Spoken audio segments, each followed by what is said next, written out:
is ELD's Time Ball Games from Bellingham, Mass. And with your help, we can reach 2,500 subscribers. As a thank you, I'll be giving out a custom leather playmat to one lucky subscriber when we get there. So be sure to like and subscribe. Welcome to Fast Effect Double Speed Magic the Gathering from ELD's Time Ball Games in Bellingham, Mass. Here we have Tyler on a Loam strategy versus Rob on Blue-Red Delver. We'll see exactly what type of Loam build this could be. Blue-Red Delver, pretty straightforward. Really got a big shot in the arm with the release of Dreadhorde Arcanist. A very powerful card advantage engine. And just a really rock-solid mana base. Blue-Red Delver can actually function with just basic lands, whereas other builds of Delver sometimes don't even play any basics. A Tropical Island and Chalice at 1. And this is looking like a Aggro Loam strategy. Force of Will pitching Stifle. As Chalice of the Void, just too much of a problem for a Delver deck. There's so many 1-drops. Cannot afford to have that card on board. Young Pyromancer. Holding back that Wasteland. Mox Diamond now. Would have been nice on the first turn to be able to get that Chalice out a turn earlier. Wasteland, and 3 mana for a Knight of the Reliquary, then clearing that Volcanic Island. A second basic island for Rob, and he has to pass the turn as Young Pyromancer not looking to tangle with this giant Knight of the Reliquary. And Oko, oof. This is getting real bad real fast. Making a food. And this knight has multiple options as far as what he'd want to get rid of.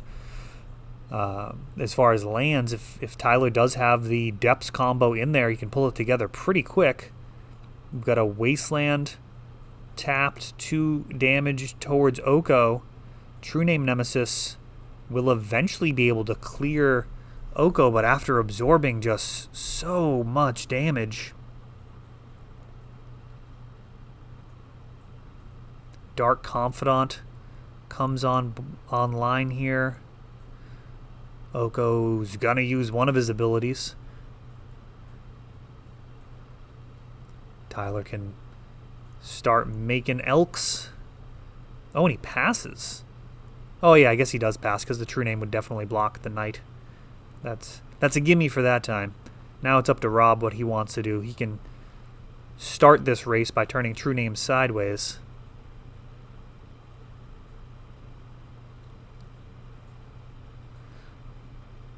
Wasteland. Tyler going to respond by sacrificing with Knight of the Reliquary.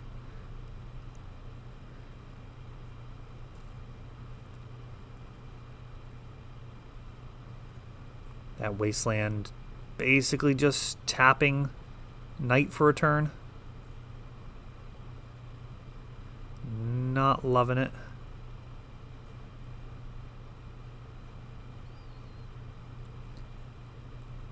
Rob in a terrible spot to be sure. Couple of fetches for Tyler. Grabbing some dual lands. And actually not a fan of that. I think that's a little inaccurate. Probably can do that during his upkeep after he's untapped his Knight. Rob could have KO'd one of those lands. Maybe Tyler would have just welcomed that. Figuring he's totally fine with Rob eliminating more of his mana base. Does give Rob the option. Another Knight of the Reliquary. This one gets Force of Willed. And I didn't actually see what got flipped with Dark Confidant, but Confidant's starting to look like a card that might have to play into Rob's overall strategy to win this game. Maybe some really bad flips. True Name turning sideways, hitting Oko, but he's going to be able to gain 2 loyalty per turn. It's going to take a long time to clear him. It does stop the stream of Elks to a degree. Abrupt Decay takes out Young Pyromancer. And this is looking incredibly good for Loam, despite that Chalice of the Void not being on board, just going over the top of Rob's threats. Pyromancer, Token, the Elemental getting snuffed out by that Knight of the Reliquary, another Dark Confidant, and Rob has seen enough. He's ready to go on to game number 2, hoping to force a couple more games out of this. He's going to need something special versus this Loam list, as those threats are much, much bigger than what he's got. He's going to need early threats and be able to keep the board clear. It's a big ask. We'll see if he can do it. Alright, the sideboarding. We have skipped ahead now to hand selection. Rob's figuring out which one to put back. He's got a Dreadhorde Arcanist in hand, which can do some heavy lifting if the road remains clear, though just about anything that Tyler can put on board will stop that 1-3 from turning sideways. Rob stifling Tyler's fetch, the basic island. However, missed a land drop of his own, I believe. Tropical Island comes down, and yeah, this is no good. This mana base not going to hold up for him.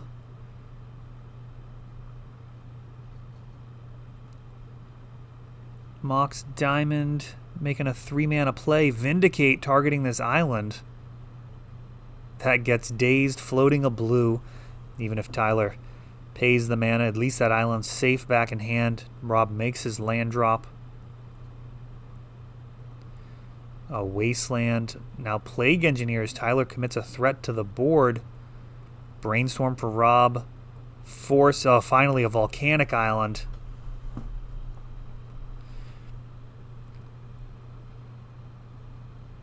Though with this Wasteland in play, he may need to be careful.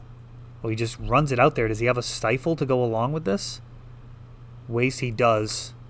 That would have been disastrous to not get the value out of that. Even Lightning Bolting the Plague Engineer, not a high enough value. Now he'll be able to get this Dreadhorde Arcanist into play. Though this Blast Zone threatens to clear it. Nice, Tyler. Nice heads-up play. Letting us know that this is naming human. I think we actually want to be naming Wizard with that card versus Blue-Red Delver. That's a zombie wizard.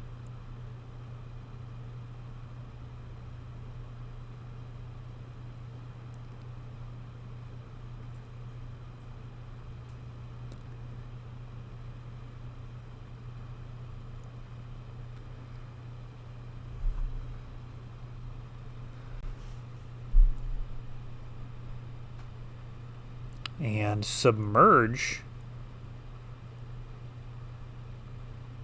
Tyler happens to have the forest at Tropical Island betraying him, as Submerge is able to clear this Plague Engineer, putting it on top of the deck, and now a True Name Nemesis. Oh, unfortunately. Now that Plague Engineer is out of there, he's just going to be able to blow this up and take out the True Name Nemesis. That actually feels a little bad. But Dreadhorde Arcanist, stay in the course. Those Lightning Bolts do turn him into a very legitimate clock as well. Lightning Bolt, flash back Lightning Bolt. Getting in 7 total damage for the turn. A Delver of Secrets committed as well. We could see a total of 10 damage coming in next turn. If this Plague Engineer, and there's no way it's going to name the wrong thing here. Oh, he's going to force. Can't actually let your opponent name something. That would mean it's already in play.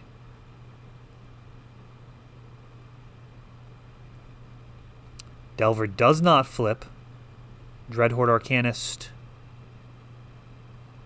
I didn't actually see what it flashback, perhaps nothing. I think it's just stifles in the graveyard at this point.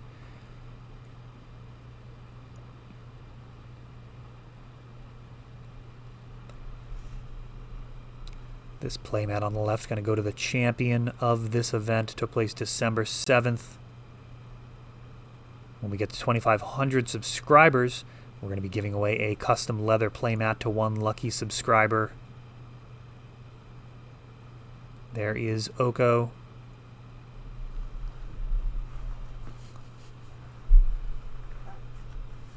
And here's the question, is Oko good enough to dig Tyler out of this spot? A food token is made. If these Delvers flip, Rob's got it. Oh, they don't. Tyler's still got some hope. This Oko can be cleared. Rob's got a lightning bolt. He can do 9 damage. It's enough to kill the Oko or put Tyler down to 1.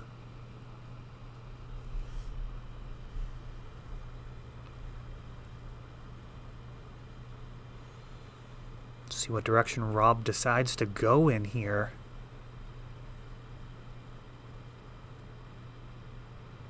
And a Braid takes out a Mox Diamond. Nope, that's not going to happen. He was trying to flash it back. Rob going after the mana base. May regret not going after that food. Depending on what Tyler's able to do with his limited resources here. Another Mox Diamond. Pitches a land. Chalice at 1. Oko.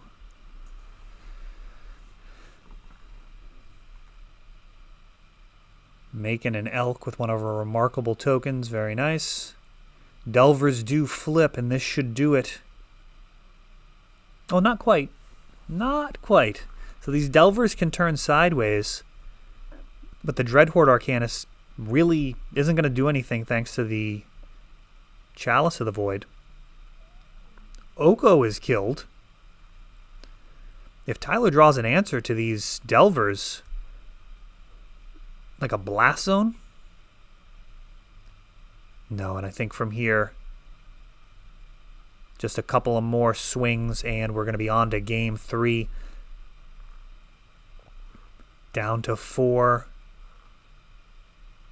A Braid takes out that Chalice. Another Delver enters in, and now it's completely out of hand. We're going to game 3. This time Tyler will be on the play. Will he have the dreaded turn 1 Chalice of the Void? We will see. All right, game 3 here leads out with Mox Diamond. Andalan, does he have this dreaded Chalice at 1? And if so, what is that going to mean for Rob? Looks like he's got Brazen Borrower, a fantastic answer to it, albeit a temporary one. He does have the Chalice, and it does stick. That does really set Rob back from his most explosive potential starts, like for turn 1 Delver of Secrets. Tyler doesn't have a second land. Wasteland. Rob has a decision. He's just going to look to unlock from this Chalice the Brazen Borrower.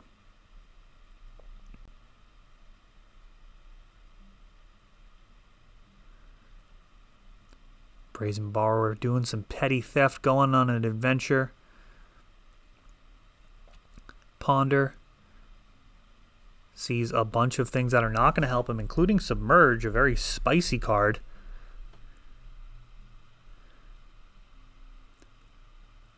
He does find that other colored source. Wasteland takes out the dual land, and if Tyler doesn't draw some more mana, this is going to be an absolute drubbing. Kept on the strength of Chalice. Young Pyromancer. Oh, go to discard. Knight of the Reliquary. Rob running away with this one. Basic Mountain being fetched. A Lightning Bolt during the end step. Doing damage. Also creating a 1/1. And it looks like this Brazen Borrower may be coming back during Tyler's end step. Another Wasteland. And True Name Nemesis for good measure. Leaving Wasteland open. Discarding a Knight of the Reliquary. 6 more damage coming in. Chain Lightning. And this one's all but over. We're going to see a Brazen Borrower. No, we're going to see a concession. So many strong plays denied. That Wasteland actually cutting off his only mana. He would have needed to have drawn an additional one to be in very good shape. But that was not the case. Stuck with a ton of 3 casting cost cards in hand with only 1 mana on board. Makes an easy victory there for Rob in Game 3. That is all for this one, but don't worry, there is a lot more. You can check out our older videos, and we're always putting out new videos from ELD's Time Vault Games in Bellingham, Massachusetts. If you want to help the channel, of course, you can like, subscribe, share, tap that notification bell so you can know the next time our new videos come out. Thanks for watching.